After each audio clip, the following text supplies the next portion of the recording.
Badai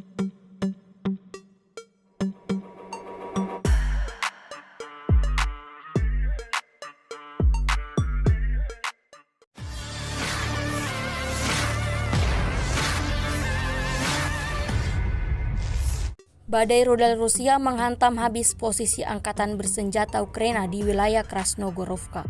Rekamannya ramai beredar di media sosial Telegram pada Selasa 23 April 2024. Brigade Artileri Pengawal ke-238 terus memberikan kerugian yang signifikan pada kelompok musuh. Sepanjang hari, serangan mematikan dengan berbagai alat tempur serta amunisi-amunisi dikerahkan prajurit Rusia ke titik targetnya.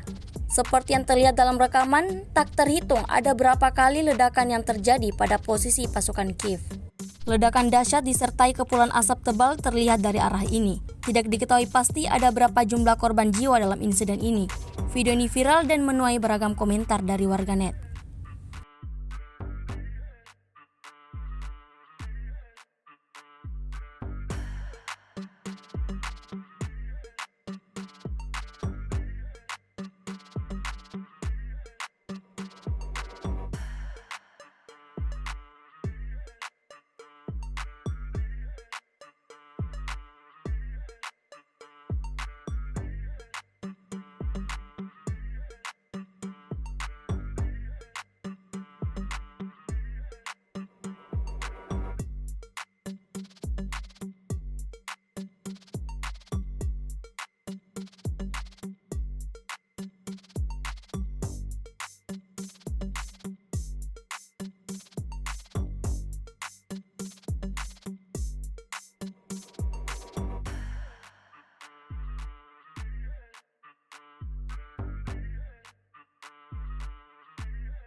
Download Tribun X sekarang, menghadirkan lokal menjadi Indonesia.